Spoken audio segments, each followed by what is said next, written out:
Okay, magandang araw sa lahat ng sumusubaybay sa programang Kaalaman sa Radyo Kalusugan. Magandang araw sa lahat, ano? At andito na naman tayo, pag-uusapan natin ngayon tungkol sa atoms. Pero bago lahat yan, ay syempre, batiin muna natin ang buong Luzon, Visayas at Mindanao. Kumusta po kayong lahat? Pati na ang ating mga OFW sa iba't ibang dako ng mundo. Magandang araw sa inyong lahat. Yan, kumusta din po kay Ma'am Estinili Reyes, kay Sir Fred Reyes. Ito po napagkabuting tao po ito. Ito'y matulungin sa lahat, sa lahat ng bagay. At saka, siyempre, si Ma'am Rimchi Meyer dyan sa Australia. Kumusta po kasi? At saka si Ma'am Iba Hober, nanonood pala natin ngayon sa Germany. Ayan, kumusta po kayo dyan, ma'am? At saka, siyempre, yung kaibigan natin na dito sa Pilipinas. Maraming salamat. Ay, nanonood pala sa atin si Midan Ampong. Good day po. Kumusta po, Migan Ampong, kumusta po kayo? At ito'y masipag na masipag ito na tumutulong, at masipag itong maglalakad ng mga papel. Ayan, kumusta po kayong lahat? Ayun, pag-uusapan natin ngayon, ano ang atom? Ayan, kasi science tayo ngayon, babalik tayo sa science. Ano ba ang mahalagang structure ng atom? Ang atom ay mula sa salitang Grigo, na atomos, na nangangahulugang indivisible, mula sa atomic theory ni Dalton na nangangahulugang hindi nahahati. Ayan. Dahil ang mga scientists na nakatuklas nito ay naniniwalang hindi na ito mahahati sa maliliit na peraso. Ang theory na ito ay mas kilala bilang bilang Democritus atomic theory. Ngunit dahil sa kakulangan ng mga gamit teknolohiya, ang mga impormasyon mula sa teoryang ito ay limitado lamang. Ang isang atom ay binubuo ng tatlong bahagi. Ano-ano ba yung tatlong bahagi na yon? Electron, proton, at neutrons. Ito noong 1897, natuklasan ni J.J. Thomson ang electron sa kanyang cathode ray tube experiment. Ayan, ang charge na electron ay pantay-pantay na kabaliktaran ng proton sa isang atoms. Ang protons naman ay positively charged na particles na present sa nucleus ng isang atom. Noong taong 1886, nakita ni Goldstein na ang charge at mass ratio, ang mga positive charge part na ito ay dumidepende sa pinagmumulan ng gas. Ang neutrons naman ay mga subatomic particles ng neutral lang. Hindi gaya ng electron at proton, wala silang charge sa bawat particles. Ang neutrons at protons ay present sa nucleus ng isang responsableng chemical properties ng isang atom. Ano ang kahalagahan ng electron configuration para maintindihan ang behavior ng elements? Yan. Ang electron configuration kung saan nakalocate ang electron na nakapaligid sa nucleus ng atoms. Ang electron configuration ay nagpo-provide ng ideya sa atin sa behavior ng chemical element na tumutulong sa pag-determine ng valence electron ng isang atoms. Bukod dito, nakakatulong ang electron configuration na maintindihan ang proseso kung paano kumikilos ang isang atoms. Kung paano ito nakikipag-interact, bond, at nakakabuo ng compound mula sa iba pang atoms. Yan. Nakakatulong din ito na matukoy ang mga elements sa iba't ibang block. Kasi gaya ng gaya ng S-block element, P-block elements, D-block elements, at F block elements. Ito upang mapadali ang kolektibong pag-aaral ng property ng isang element. Ayan. Oo, halimbawa, 1:2. Ayan, 1:2. Tapos 2:2. Pag 3:2, may 2p6 na yan. Oo, may 2p's na naman sa kabilang block. Pag 4:2, 3p6. Oo, ganun-ganun yung pagka-block niya. Ano ang puwersang kumikilos upang manatiling buo ang nucleus ng isang atoms? Noong taong 1911, natuklasan ni Ernest Rutherford na ang core sa bawat atom ay tinatawag na nucleus. Ang atom ng nuclei ay binubuo ng electrically positive protons at electrically neutral neutrons. Ang dalawang ito ay napapanatiling buo sa loob ng nucleus ng isang fundamental force o mas kilala bilang strong force. Ang strong force ay ang pagpapakilos ng nucleus na nakakalikha ng attraction o pagkadikit-dikit na nagpapanatili sa pagkakadikit-dikit ng proton at neutron sa loob. Mayroon pang isang force na bumabalanse sa attractions ng strong force. Ito ay ang electromagnetic force. Ayan. Ito naman ay puwersang repulsion o patulak.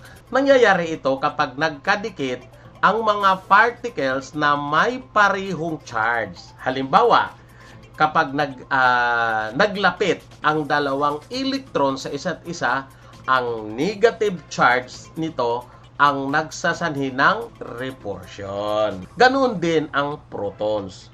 Kapag nadikit sa isa pang protons, ay nagkakaroon ng repulsion o patulak. Kung kaya, hindi nagkadikit-dikit ang mga protons sa loob ng nucleus. Pero, dahil mas malakas ang strong force ng nucleus kaya sa electromagnetic force, ang mga proton hindi nakakahiwa-hiwalay o hindi nagkakahiwalay-hiwalay ang mga particles na ito na nasa loob ng nucleus. Ayan. Ngunit, kung ang isang atom ay magkakaroon ng sobrang bilang ng proton, yung protons ay mawala ang balanse sa pagitan ng attraction ng strong force, repulsion, at electromagnetic force. Kaya, magkakaroon ng iba pang nuclear reaction. Maaaring magsanhi ng pagkamatay ng isang atoms. Ang atom na ba ang pinakamaliit na unit na matter o mayroon pang mas maliit dito? Noong unang na-discovery ang atom, sinasabing ito ang pinakamaliit na unit ng matters. Ngunit na-discovery sa mga bagong pag-aaral ng mga scientists na hindi ito ang pinakamaliit. Sa kabila ng maliit na size nito, mayroon pa ring mas maliit na particles na nag-i-exist. Ang quark ay kabilang sa pinakamaliliit na particle sa buong universe. At tanging fractional electric charge lamang ang bumubuo nito. Ang quarks ay isang elementary particles kasama ang gauge bosons na force carrier na mga mediator ng malalakas, mahihina at interaction ng electromagnetic fundamental. Bukod sa gauge boson, mayroong lepton na isa ring elementary particles at mahalagang constituent ng matters. Nahati sa dalawang klase ang lepton. At neutral leptons, ang mga scientists ay mayroong ideya kung paano ang quarks ay bumubuo ng hadrons. Ngunit ang property ng bawat quarks ay mahirap na mapag-aralan dahil hindi ito naoobserbahan sa labas ng kani-kanilang respective na hadrons. Ayan, yung hadrons, subatomic particles na uri ng baryons at mesons na silang nagtitake parts sa strong interaction. Ano ang quantum mechanics at paano ito mapapaliwanag ang behavior ng subatomic particles na nasa atom? Ayan. Ang quantum mechanics ay subfield ng physics na umiiral sa mga behavior ng particles. Yan. Ang atoms, electrons, protons, at anumang nasa molecular at submolecular realms, ibig sabihin, nakapokus ang pag-aaral nito sa pinakamaliliit na particles upang maintindihan ang pagkilos ng mga atoms. Pinapaliwanag ng quantum mechanics ang mga konsepto ng wave particles duality.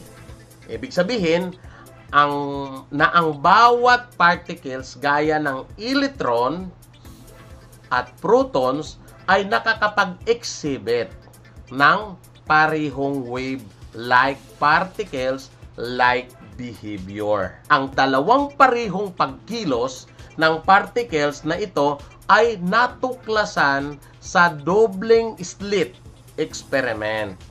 Napansin ng eksperimento na ito na ang light kapag pinatama sa dalawang butas ay nagiging marami. Kung kaya nasabi na kumikilos ang particles parang wave. Madali itong maiintindihan kapag susubukan natin. Subukan ninyo na kumuha ng bato at ibato ito sa dagat o sa ilog. Pagtama ng bato sa tubig,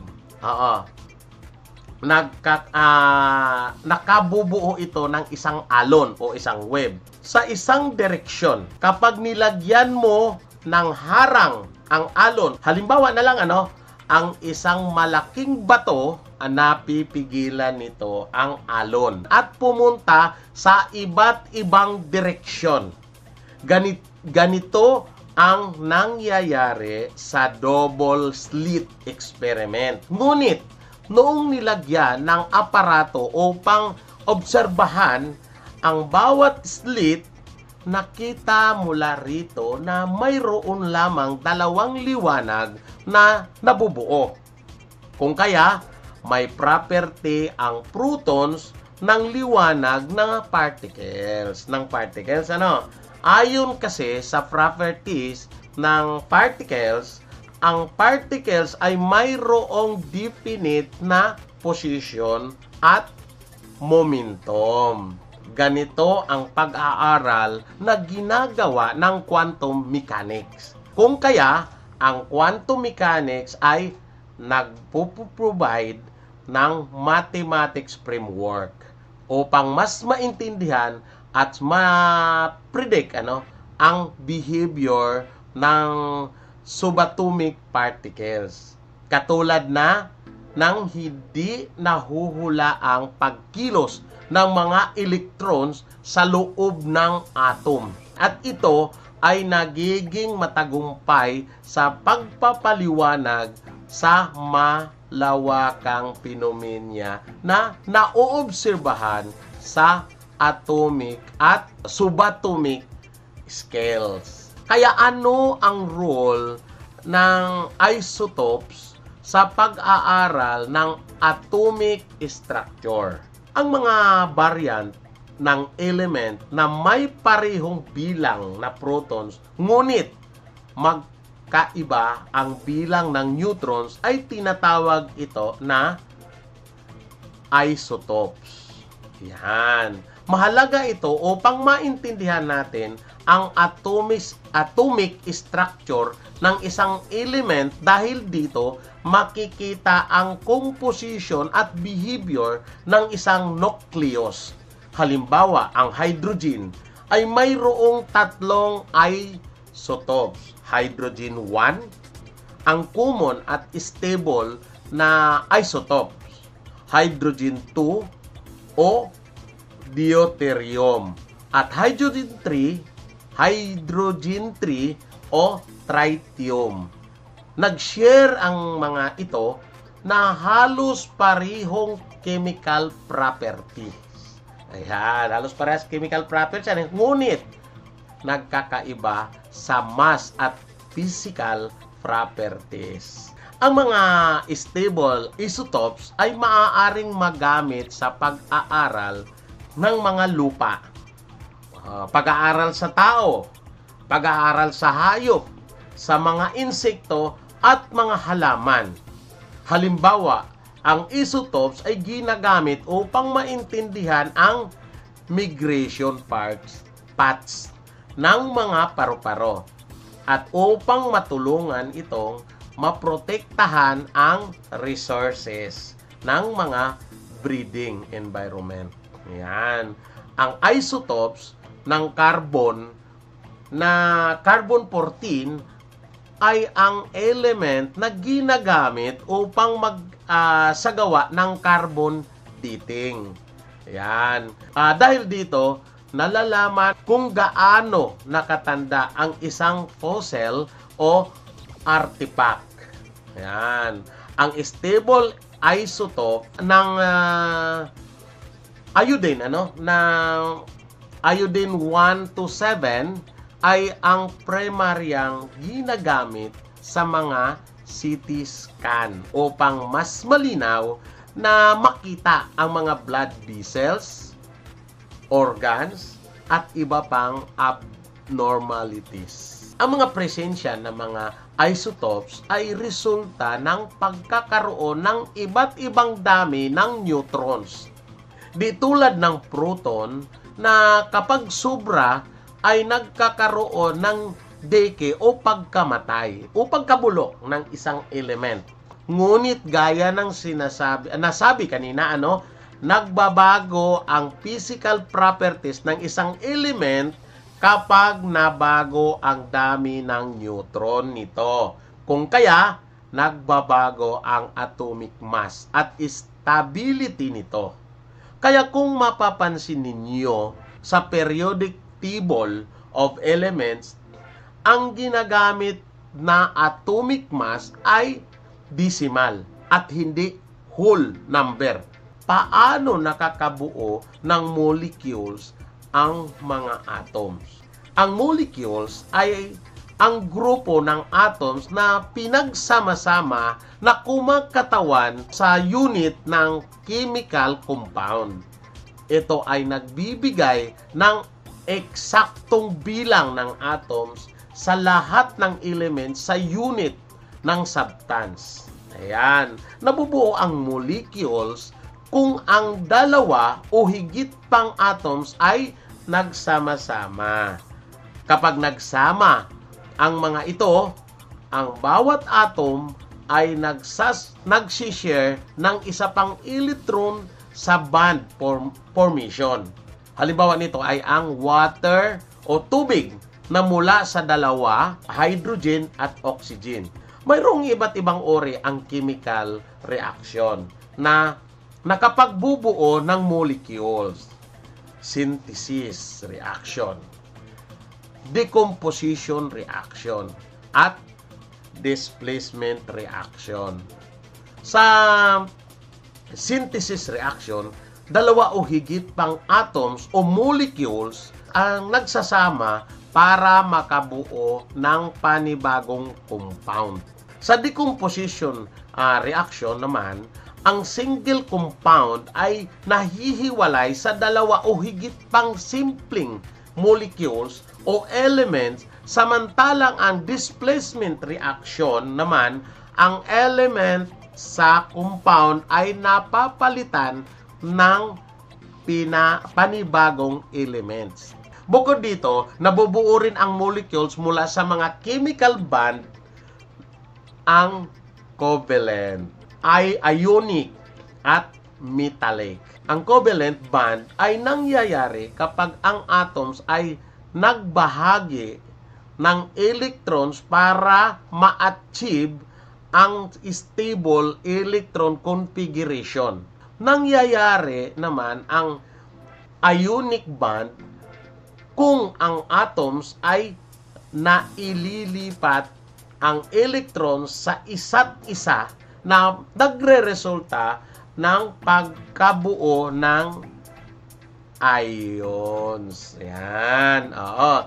Ang mga ions na ito ay pinagsama-sama ng electrostatic force of attraction mula sa positively at negatively charged ion, samantalang ang metallic bond ay nangyayari kapag ang atoms ang isang metal na nababawasan ng isa o higit pa sa kanilang electron at magiging positively charged ion. Paano nangyayari ang chemical reaction ng mga atoms? Sa chemical reaction, tanging ang atoms lang ang present sa mga reactant na nasa mga products. Dito, sa chemical reaction, ang bawat atoms at molecules na nag-i-interact sa bawat isa ay tinatawag naman na reactant. Yan. Ang mga product na ito ay ang atoms at molecules na nagmumula sa reaction. Bukod dito, mayroong proseso kung papaano nagkakaroon ng chemical reaction ang isang molecule. Kapag ang molecule o reactant ay na-expose sa energy na mula sa heat at iba pang chemical, mga chemicals ay nagkakaroon ito ng chemical reaction. Dahil sa nangyayari ng chemical reaction na ito, ang bond na nabuo ay naghihiwa-hiwalay. Kapag nasira o nahiwa-hiwalay ang mga bond na ito, tinatawag na itong intermediate species. Dahil bumabalik ang mga ito sa pagiging atoms. So, yun. O magiging atom na siya uli. O, kapag bumalik ang mga ito sa pagiging atoms, nagkakaroon ng realignment o panibagong ayos ang mga electrons na nagre-resulta ng pagkakaroon ng panibagong bond mula sa intermediate species na ito. Dahil sa mga panibagong bond, nakakabuo ito ng bagong chemical product. Posible bang manipulahin ang atoms ng isang individual para sa particular application? Sa isang pag-aaral ng quantum engineer, sinasabing ang mga technique ay na-utilize sa maayos na manipulasyon ng mga atoms at molecules para sa practical purposes. Ang mga manipulasyon at pagkontrol ng isolated na single neutral atoms at kanilang interaction ay para sa isang term na layunin o goal na mayroong mahahalagang practical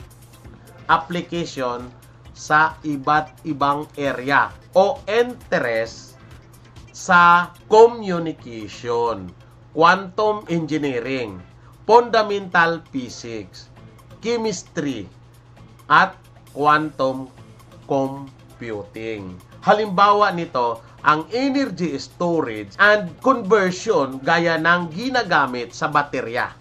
Sa mga batteries, supercapacitors, at fuel cells. Ganoon din ang biotechnology. na ginagamit sa mga gamot, genetic diagnosis, at pag-cure ng mga diseases o yung mga sakit na nagmumula sa muted genes. Isa pang halimbawa nito ay ang quantum dot technology na nag-utilize ng prompt light emitting methods na siya nangunguna sa light para sa simple at mas efficient na structure.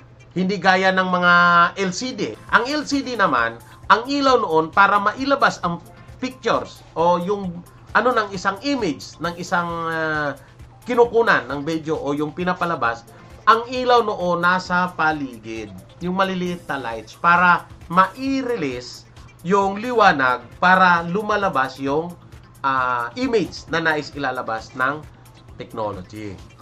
Dahil sa pagsulong ng technology at dahil sa pag-aaral sa atoms, nakakabuo naman uli ngayon ng panibago. Hindi lang yan, nagkakaroon uli sila ng tinatawag naman na, yung, mayroon na tayong lead, di ba?